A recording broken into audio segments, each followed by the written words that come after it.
दोपहर 12 बजे के मैथिली समाचार में अपने के स्वागत है। नमस्कार, हम शिव अधिकारी यदुवंशी। सबसे पहले प्रमुख समाचार। कोरोना संक्रमण बढ़ित गेला बाद हाल जारी करे त्याल सवारी पास बंद कर गृह मंत्रालय के निर्णय। 77 जिला प्रशासन कार्यालय के पत्राचार। सूचना तथा प्रसारण विभाग द्वारा प्रेस प्रतिनिधि प्रमाण पत्र जारी तथा नवीकरण स्थगित। प्रेस राष्ट्रीय रजिस्ट्रार समक्ष देववाला उजरी व संबंधी कार्य के निरंतरता दिल जाए।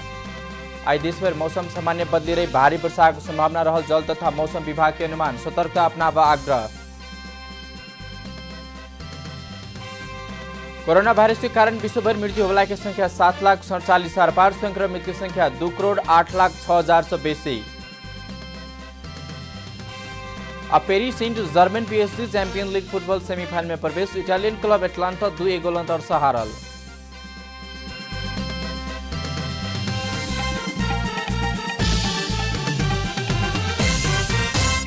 आप राष्ट्र समाचार। गृह मंत्रालय द्वारा कोरोना वायरस संक्रमण बढ़ित गेला बाद हाल जारी करे त्याल सवारी पास बंद करबाक निर्णय कने छ। गृह मंत्रालय द्वारा आइस लागू उपजका दोसर व्यवस्था नहीं होबे धरि के लेल सवारी पास बंद कर लेल 77 जिला प्रशासन कार्यालय के पत्राचार कने छ। नेपाल में पछिला समय कोरोना वायरस संक्रमण बढ़ित जा रहले छ। नेपाल में बढ़ित गेल कोरोना संक्रमण की पिछला अवस्था के मद्देनजर करित सवारी पास बंद करने गृह मंत्रालय जानकारी देने छ। सूचना तथा प्रसारण विभाग द्वारा प्रेस प्रतिनिधि प्रमाण पत्र जारी तथा नवीकरण तत्काल के लिए स्थगन करने छ। विभाग द्वारा आई प्रेस विज्ञप्ति जारी कर कोविड-19 के बढ़ल जोखिम के कारण दोसर सूचना नहीं आवे के लिए पास वितरण स्थगन करने जानकारी देने छ। प्रेस प्रतिनिधि प्रमाण पत्र जारी व नवीकरण करते समय संबंधित व्यक्ति विभाग में उपस्थिति होबो प्रवाह कानूनी व्यवस्था भेल। वह सेवा में ऑनलाइन वर्चुअल व विद्युतीय माध्यम से सेवा प्रवाह कर तत्काल संभव नहीं रहला के कारण हाल के लिए स्थगन कल गेल विज्ञप्ति में उल्लेख है। विभाग द्वारा श्रमजीवी पत्रकार प्रेस रजिस्ट्रार समक्ष देवला उजरिया व संबंधी काज के से निरंतरता देबाक भेल। आज देशभर के मौसम सामान्य बदले रहेका वर्षा की संभावना रहल। जल तथा मौसम पूर्वानुमान महाशाखा जानकारी देने छ। मनसूनी न्यून चाप्य रेखा पश्चिम में नेपाल नजिक दक्षिण दिश रहला से मौसम बदली भेल छ। तैना देशक बहुत स्थान में वर्षा हेबाक सेहो महाशाखा जानकारी देने छ। एखन देशभर सामान्य बदली रही प्रदेश 1 गण्डकी प्रदेश कर्णाली प्रदेश आ सुदूरपश्चिम प्रदेश के किछ स्थान समय वर्षा भर रही छ। आज दोपहर देशभर के सामान्य बदली रही बहुत स्थान में मेघ गर्जना ठनका सहित हल्का सलक मध्यम वर्षा की संभावना रहल मौसमविद जानकारी देने छ। गण्डकी प्रदेश प्रदेश नंबर 5 कर्णाली प्रदेश और सुदूरपश्चिम प्रदेश के 1-2 स्थान में भारी वर्षा की संभावना समेत रहले छ। तैना रात में सेहो देशभर सामान्य बदली रही किछ स्थान समय मेघ गर्जना ठनका सहित के हल्का सलक मध्यम वर्षा हेबाक बताउल जा रहले छ। प्रदेश 1 बागमती प्रदेश गण्डकी प्रदेश और सुदूरपश्चिम प्रदेश के 1-2 स्थान में भारी वर्षा की संभावना समेत रहले छ। देशक विभिन्न नदी में पानी का बहाव बढ़बाक, पहाड़ी क्षेत्र में भूसा हेबाक, भूस्खलन जबाक, सड़क तथा हवाई यातायात प्रभावित हेबाक तथा ढला पानीक निक निकास नहीं रहल स्थान डुबान में समेत पर सकबाक भेला से आवश्यक सतर्कता अपनावा मौसमविद आग्रह कने छ। नेपाल सरकार द्वारा भारत द्वारा अतिक्रमित भूमि समेट नया नक्शा जारी केला बाद नेपाली भूमि में भारतीय अतिक्रमण कायम रहले छ। इमहर सरकार कूटनीतिक पहल मार्फत समस्या समाधान करबा कहित वार्ता प्रतीक्षा में रहले छ। जेठ में सरकार द्वारा कालापानी लिपुलेक लिम्पियाधुरा समेत के नया नक्शा जारी केला बाद एखनो नेपाली भूमि भारतीय पक्ष के अतिक्रमण में पड़ले छ। सुस्ता लिपुलेक कालापानी मात्र ने भक तराई अन्य जिला में से हो भारतीय पक्ष द्वारा नेपाली भूमि अतिक्रमण करने छ। संसद के राज्य व्यवस्था तथा सुशासन समिति में अंतर्राष्ट्रीय सीमा सरोकार समिति के संयोजक पल्लव राज भट्ट स्ट्रिप नक्शा के आधार में भारत द्वारा हुलाकी राजमार्ग निर्माण स्थानीय जनता के खेती कर रहल जमीन में अवरोध पहुंचाए रहल बताउने छ। नेपाली नागरिकहरूको भोगचलनमा भएको अतिक्रमित जमिन फिर्ता गरिनुका साथै सीमा रेखाङ्कनबाट प्रभावित हुने जनताको आवश्यक व्यवस्थापन गरियोस्। सीमानामा हुने अतिक्रमण र ज्यादतीका विरुद्धको सङ्घर्षमा गोविन्द गौतमले शहादत प्राप्त गरेको कुरा स्मरण गराउँदै कञ्चनपुर जिल्लाको सीमा क्षेत्रमा हुने हरेक समस्याबाट जनताको सुरक्षाका खातिर प्रत्येक 2 किलोमिटरमा सीमा सुरक्षा बल स्थापना गरियो। सरकार द्वारा नेपाली की भोग चलन करेता जमीन भारत दिस परगेल विषय में कूटनीतिक पहल का समाधान कैल जबाको बताउनु छ। हाम्रो जनताले अकुपाई गरेको क्षेत्र उता पर्न गएको सन्दर्भमा यसलाई कूटनीतिक ढंगले नै सच्याउने र त्यो खालको प्रोटोकल तयार गर्ने र यसलाई समाधान गर्ने दिशातर्फ अगाडि बढ्नु पर्छ भन्ने लाग्छ र सरकार त्यही दिशामा नै अगाडि जानुपर्छ, जान्छ। नापी विभाग के महानिर्देशक गणेश प्रसाद भट्ट कञ्चनपुर में मात्र नेपाल के 120 हेक्टर प्रमाण पूर्जा सहित की जमीन भारत दिस रहल बताउन छ। 118-20 हेक्टर जति जग्गा चाहिँ पूर्जा भएको जग्गा पनि भारततिर पर्न गइरहेको अवस्था छ। कम्प्लिट समस्याहरू समाधान नभइकन अगाडि बढ्नु हुँदैन भन्ने हामीलाई निर्देशन छ। हामी नापी विभाग पनि परराष्ट्र मन्त्रालयको प्रत्यक्ष निर्देशन र नियन्त्रणमा रहेर कामकाज गरिरहेका छौँ। नेपालक जमीन भारत दिस करबाक काज जाइन क हुनाई गम्भीर भेल विषय के छानबिन क कड़ा कार्यवाही कर पर्बाक परराष्ट्र मन्त्रालय के सचिव शंकरदास बैरागी को ठहरले छ। सीमाको सन्दर्भमा काम गर्दा कहीँ कतैबाट जानी बदमासी भएको छ भने त्यो गम्भीर विषय हो। त्यो विषयमा छानबिन हुनैपर्छ। त्यसलाई छोड दिने भन्ने प्रश्न होइन।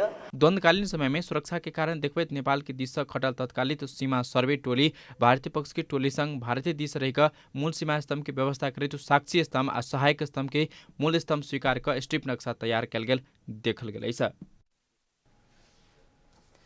लोकतान्त्रिक पार्टी के दावा करवला नेपाली कांग्रेसक प्रमुख नेता सब सभापति शेरबहादुर देवद्वारा पार्टी भीतर अलोकतान्त्रिक काज कर रहल आरोप लागल छ। 2/3 दम्मी सभापति द्वारा विधान संशोधन से निर्वाचन आचार संहिता के गंभीर उल्लंघन करने कहित महाधिवेशन से सभापति देवाक विकल्प खोजबाक तैयारी रहल बतौले छ। नेपाली कांग्रेसक सभापति शेरबहादुर देउवाद्वारा बेर भाषण करते समय कम्युनिस्ट सरकार द्वारा 2/3 की बहुमत के आधार में प्रतिपक्षी दल कांग्रेस नजरअंदाज कर सार्वजनिक रूपे में असंतुष्ट प्रकट करे छ। अपने लोकतांत्रिक सिद्धांत के 2/3 देवाक पार्टी में सभापति देउवा अपने पार्टी भीतर निरंकुश तरीका से पार्टी चलाउने आरोप समेत लाग रहे छ। पार्टी के वरिष्ठ नेता रामचंद्र पौडेल देउवा में विधान मिसला से बहादुरी छी कही मानसिकता रहल टिप्पणी समेत करना छ। पार्टी में विधान मिसने विषय के गंभीरतापूर्वक उठ्फेत जबाका महाधिवेशन सब विकल्प खोजल जबाक पौडेलक कहब रहलै छ। दन्ती मान्छे नियुक्त गर्नु छ, मान्छे चाहिँ भर्ना गरेर चाहिँ नाम पत्रिकामा छपाएर हैन। अहिले 4 वर्षको उहाँको कार्यकाल सकिसकेपछि उहाँ काम चलाउ सभापति भइसकेपछि यो काम चलाउ कार्य समितिले यो गर्न मिल्छ। म चाहिँ यो कुरा हामीहरू भनिरहेका छौँ कि यसरी चाहिँ धज्जी नहुनाऊ, विधानको धज्जी नहुनाऊ, लोकतान्त्रिक मूल्य मान्यताको धज्जी नहुनाऊ। कांग्रेस त लोकतन्त्रको एउटा पर्याय जस्तो भएको नेपालमा यसलाई चाहिँ यसको अस्तित्वलाई नै सङ्कटमा पार्ने कुरा भयो यो त। केन्द्रीय समिति में सभापति के स्पष्ट बहुमत भेलाको कारण विकल्प खोजी कर नहीं सकबाक भेला बादो अब वाला महाधिवेशन से प्रमाण सहित विकल्प खोजल जबाक बताउल गेलै छ। अहिले चाहिँ नि सिंगै 4 वर्ष उहाँको कार्यकाल भित्र गठन गरे भएन। 4 वर्षपछि चाहिँ नि महाधिवेशन घोषणा गरिएपछि विभाग गठन गर्ने कुरा भयो। त्यो पनि 28 वटा विभागमा महासमितिले भर्खर निर्णय गरेको मसी सुक्न नपाउँदै 47 वटा पुर्याउने कुरा भयो। हामीले यो विधि विधान विपरीत छ। यो महाधिवेशन भनेको हो, महाधिवेशन निर्वाचन पनि हो, नेतृत्वको छनौट पनि हो। त्यसलाई प्रभाव पार्ने गरेर आचार संहिता र विधान उल्लङ्घन गर्ने गरेर यो गर्नु सर्वथा अनुचित हो भन्ने हाम्रो दृष्टिकोण। विधान विपरीत के काज भेल कहित पौडेल पक्ष सार्वजनिक रूप में विरोध करते समय सभापति देउवा टस्क में सुने भेले छ। इमर पार्टी भित्रे तेसरधा रूप में देखल जाबला कृष्ण प्रसाद सुटोला पक्ष द्वारा देउवा के क्रियाकलाप के मौन से समर्थन करे विश्लेषण सेहो कैल जा रहा छ। कमला हमाल, काठमाडौँ। गृहमंत्री रामबहादुर थापा द्वारा पड़ोसी देशक के अतिक्रमण नीति या चिंतन के कारण सीमा में समस्या देखल गेल बतौले छ। प्रतिनिधि सभा के राज्य व्यवस्था तथा सुशासन समिति के बुदिन के बैसार में उपस्थित रहल गृहमंत्री थापा पड़ोसी देश सबक अतिक्रमण नीति या चिंतन के कारण नेपालक भूमि हड़फल गेल बतौले छ। सीमा में रहल पिलर सब उखाड़ कर फेंक देने, नेपाल भीतर गाड़ देवाक प्रवृत्ति पड़ोसी सबके रहल ओ बतौले छ। पिलरहरू चाहिँ अब उखालेर फालिदिने अथवा त्यसलाई अझ भित्र नेपालभित्र ल्याएर चाहिँ त्यसलाई चाहिँ गाड्ने यस्ता अतिक्रमणकारी नीति पनि चाहिँ यी सीमा समस्याको पछाडि चाहिँ एउटा कारण देखिन्छ। त्यसकारणले अब यो कारणलाई पनि नहटाइकन हामीले सीमामा उत्पन्न हुने समस्याहरूलाई हामीले हल गर्न सक्दैनौँ भन्ने लाग्छ। सीमा विवाद समस्या कूटनीतिक माध्यम से समाधान कर परराष्ट्र मंत्रालय द्वारा पहल कर पड़बाक मंत्री थापा बतौले छ। तहिना नेपालक भूभाग आ सीमा रक्षा करबाक जिम्मा गृह मंत्रालय के रहला से विशेष ध्यान देवा समेत ओ आग्रह कलन। नेपालको भूभागको सीमाको सुरक्षा गर्ने जिम्मा गृह मन्त्रालय भएको हुनाले गृह मन्त्रालयको तर्फबाट अहिले जो विद्यमान जो सीमा छ हाम्रो भूभागको चाहिँ सुरक्षा गर्नेमा गृह मन्त्रालयको तर्फबाट पनि आफ्नो पहल कदमीलाई अझ अगाडि बढाउनु पर्ने र हाम्रो सीमाहरूको सुरक्षामा विशेष ध्यान दिनुपर्ने आवश्यकता छ र त्यसको लागि पनि जो सुझाव आएका छन् ती सुझावलाई ध्यानमा राखेर एउटा सीमा सुरक्षा सम्बन्धी चाहिँ विशेष योजना र व्यवस्था चाहिँ गर्नुपर्ने देखिन्छ। सीमा नक्शा निर्धारण करबाक सिद्धांत में नदी के आधार मानक के प्रचलन कारण सेहो सीमा में बहुत समस्या गृहमंत्री थापाको कहबै छ। ओ नदी धार परिवर्तन करते समय सीमा समेत परिवर्तन हेबाक बेला बताउने छ।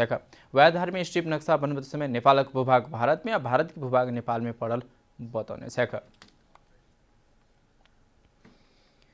अब आर्थिक समाचार।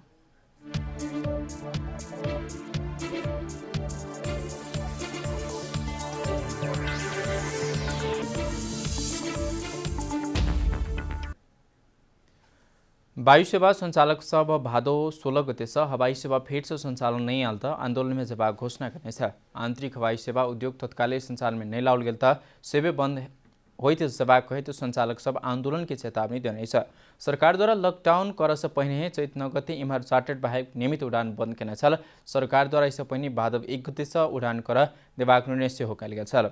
सरकारी निर्णय अनुसार विश्व स्वास्थ्य संगठन तथा आईको निर्धारण करने मापदंड मध्यनजर रखते वायु सेवा कंपनी सब उड़ान संचालक के लिए संपूर्ण तैयारी पूरा कर चुकल। सरकार फिर से मिति सारला से अपने सब समस्या में पड़ल संचालक सबक कहब रहे। फिर से मंगल दिन सरकार द्वारा भादव 15 गते धरि उड़ान बंद करवाक निर्णय करने। हाल देश में आबि रहल बाढ़ भूस्खलन अशक्त रोगी सुत्केरी लगायतक उद्धारक लेल नियमित उड़ान नहीं भेला से उद्योग में सेहो पैघ असर पड़ि रहल संचालक सभक कहब रहे। हवाई सेवा लंबा समय धरि बंद रहला से एहि क्षेत्रक उद्योग आ प्रत्यक्ष वा परोक्ष रूप में आश्रित 10,000 श्रमिक आय स्रोत तथा ओहिमे आश्रित परिवार के रोजी रोटी बंद हेबाक संगे हवाई उद्योग धराशायी बनित जा रहल संचालक सभक उपराग सेहो रहे। मैथिली समाचार में आब अंतर्राष्ट्रीय समाचार।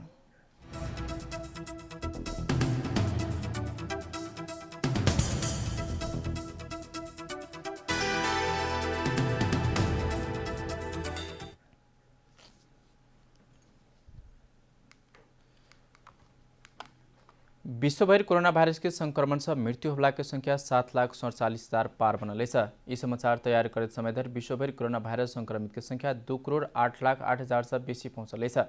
1,36,81,000 से बेसी इलाज के बाद ठीक होकर घर घुमल है। सबसे बेसी मृत्यु संक्रमित अमेरिका में रहे। अमेरिका में 53,59,000 से बेसी संक्रमित रहे समय करीब 1,69,000 से बेसी के मृत्यु रहे। कोरोना वायरस के कारण बहुतों मानवीय क्षति भेल देश में से ब्राजील में 1,04,000 से बेसी के मृत्यु भेल। पड़ोसी देश भारत में 47,138 गोटे के मृत्यु भेल। 23,95,000 से बेसी गोटे संक्रमित रहे। भारत के बेंगलोर में भेल प्रदर्शन के क्रम में प्रहरी की गोली लायक 3 गोटे के मृत्यु भेल। बेंगलोर के पुलिस केसी नगर के कांग्रेस सांसद अखंड श्रीनिवास मूर्ति के नातेदार धार्मिक आस्था में ठेस पहुंचे जगह सामाजिक संजाल में स्टेटस पोस्ट के बाद प्रदर्शन भेल। सहयोग की संख्या में प्रदर्शनकारी सब श्रीनिवास मूर्ति के घर स्थानीय प्रहरी चौकी घेराव कर तोड़फोड़ के बाद स्थिति नियंत्रण में लेब प्रहरी गोली चलौला से 3 गोटे के मृत्यु भेल बताओल जा रहा है। प्रदर्शनकारी सब पुलिस केसी नगर की सड़क में रहल दर्जनों गाड़ी में आगजनी करे के संगे किस घर समय पाथर फेंक तोड़फोड़ समेत किने। प्रहरी द्वारा शुरू में आंसू गैस प्रहार करे के संगे लाठीचार्ज करे समय सेहो स्थिति नियंत्रण में नहीं आला बाद गोली प्रहार कर पड़ल प्रहरी के कहबै। झड़प में कि सुरक्षाकर्मी आ दर्जनों प्रदर्शनकारी सब घायल बनल। स्टेटस पोस्ट करे वाला व्यक्ति के नियंत्रण में लक अनुसंधान सेहो शुरू कल गेल। अब खेलकूद समाचार।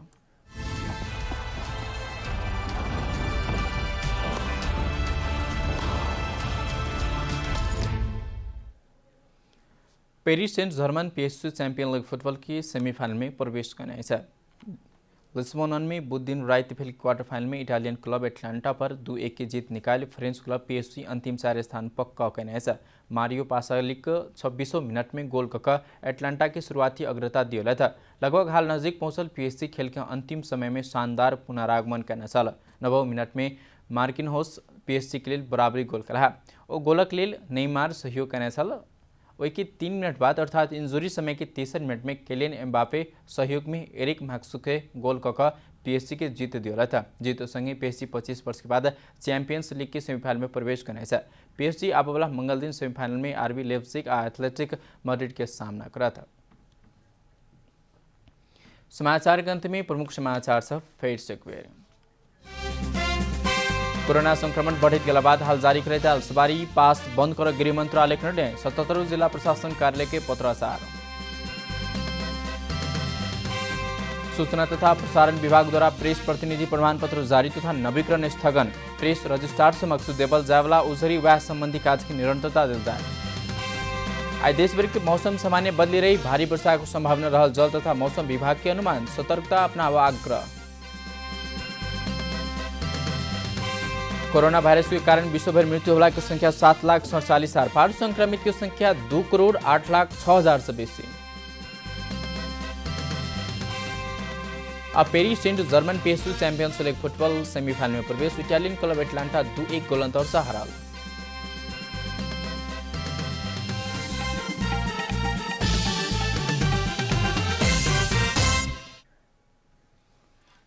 एखनुक लेल मैथिली समाचार देवे अपने जनता टेलीविजन के कार्यक्रम सब यूट्यूब फेसबुक ट्विटर हमारा वेबसाइट जनता समाचार.com में सेहो पढ़ देखा सुन सके से।